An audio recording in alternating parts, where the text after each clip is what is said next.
Assalamualaikum warahmatullahi wabarakatuh. Di sini saya akan menjelaskan metode pengembangan software. Di sini ada biodata saya. Nama saya Tati Mustika. Tempat tanggal lahir Sumedang 18 Mei 2003. Di sini ada alamat email saya, nomor WhatsApp saya, sosial media saya, dan kelas saya 12 RPL 7.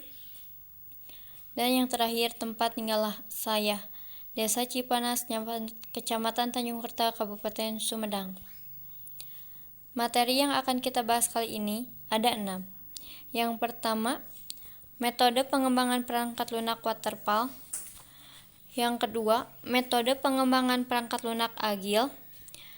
Yang ketiga, metode pengembangan perangkat lunak Scrum. Yang keempat, metode pengembangan perangkat lunak RAD atau Rapid Application Development. Yang kelima, metode pengembangan perangkat lunak prototype. Yang terakhir, metode pengembangan perangkat lunak DevOps. Materi yang pertama, metode pengembangan perangkat lunak waterfall. Metode waterfall dikenal sebagai metode tradisional yang kini dianggap kuno dan tidak fleksibel. Metode waterfall pertama kali dibuat pada tahun 1970 dan selama beberapa dekade merupakan metode pengembang perangkat lunak terkemuka dan banyak digunakan. Metode ini membutuhkan banyak dokumentasi serta struktur di awal pembuatan. Prosesnya dibagi dalam beberapa langkah dan tahapan yang mandiri.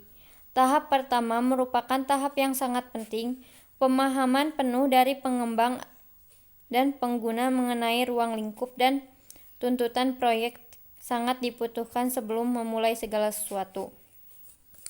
Tahapan pada metode ini kaku dan biasanya berpola seperti berikut: menentukan ruang lingkup dan persyaratan proyek, menganalisis persyaratan, membuat desain, menerapkannya, melakukan uji coba, menggunakannya pada proyek, dan mempertahankan atau memeliharanya. Metode ini kurang fleksibel karena yang ditentukan dari awal oleh pengembang dan pengguna di awal proyek harus benar-benar sempurna. Jika ternyata ada perubahan atau kesalahan selama berlangsungnya proses dan tahapan, maka segala sesuatu harus dimulai dari awal lagi. Yang kedua, metode pengembangan perangkat lunak agile.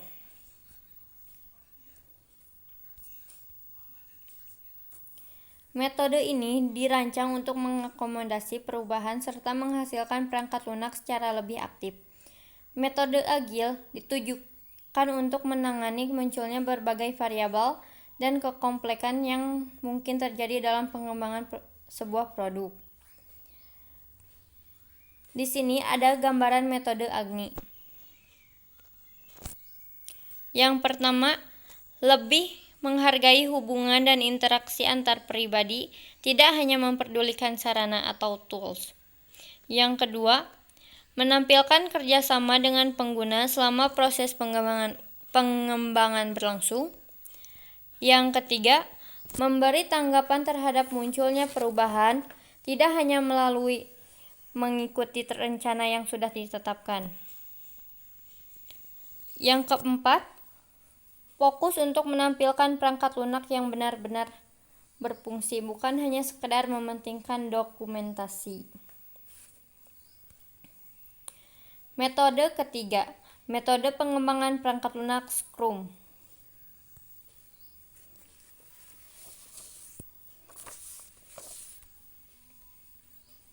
Metode Scrum pada dasarnya meminjam filosofi metode Agile. Dalam hal pengembangan dan pengguna harus saling bekerja sama secara terus-menerus setiap hari. Cara kerjanya adalah dengan memecah tujuan akhir menjadi beberapa tujuan kecil pada awal proyek dan pengerjaan terlebih dahulu. Tujuan-tujuan kecil tersebut, cara yang digunakan untuk mengerjakan tujuan kecil adalah dengan melakukan pengulangan kerja secara skala dengan membuat software, kemudian sesering mungkin menampilkan hasilnya. Proses ini biasanya memakan waktu kurang lebih 2 minggu. Dengan demikian, dapat terjadi perubahan dan perkembangan yang lebih cepat menuju hasil akhir yang baik. Hal ini sangat berguna untuk diterapkan pada proyek yang rumit. Pada dasarnya, metode Scrum merupakan gabungan dari struktur dan ilmu dari metode pengembangan software tradisional atau waterfall, dengan fleksibilitas dan praktik pengulangan dari metode agile yang modern.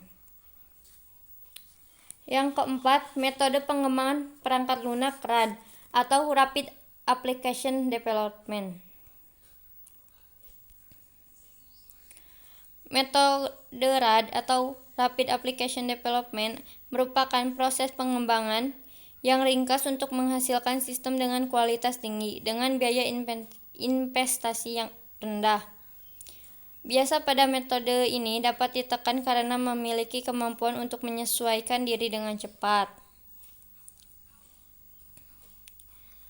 Untuk tahapan desain, pengguna dan konstruksi akan terus diulang sampai pengguna menyatakan bahwa hasilnya sudah sesuai dengan keinginan mereka. Di sini ada 4 tahapan dalam metode RAD. Yang pertama, perancangan kebutuhan. Yang kedua, desain dari pengguna. Yang ketiga, pembangunan. Yang keempat, konstruksi serta peralihan. Yang kelima, metode pengembangan perangkat lunak prototype.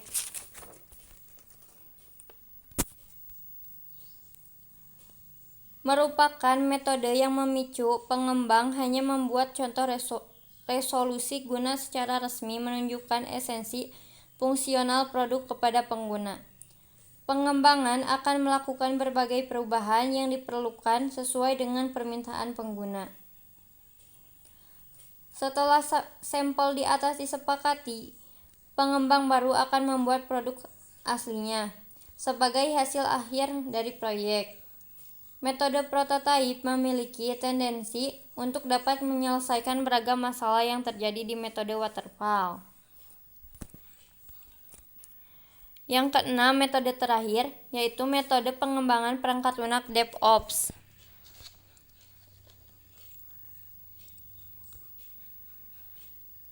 DevOps bukan hanya merupakan metode pengembangan sistem saja, melainkan serangkaian praktik yang mendukung budaya keorganisasian.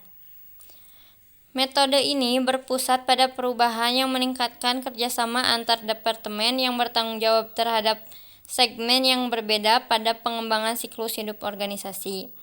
Siklus tadi meliputi pengembangan, jaminan kualitas, serta pelaksanaan dan operasi. Penutup. Keenam metode di atas merupakan metode populer yang sering digunakan dewasa ini. Masing-masing memiliki kelebihan dan kekurangannya, dan menjadi yang terbaik pada situasi dan kondisi tertentu. Jika saat ini kamu harus menentukan metode mana yang terbaik untuk kamu, mungkin kamu bisa mencoba untuk menggabungkannya. Gabungkan beberapa elemen dari masing-masing metode pengembangan perangkat lunak di atas yang paling sesuai untuk tim dan proyek yang sedang kamu kerjakan saat ini. Hal ini dapat membantu kamu untuk mencapai hasil yang maksimal dengan proses produksi yang aman dan efisien. Selamat mencoba. Sekian dari saya, wabillahi taufiq wal hidayah. Wassalamualaikum warahmatullahi wabarakatuh.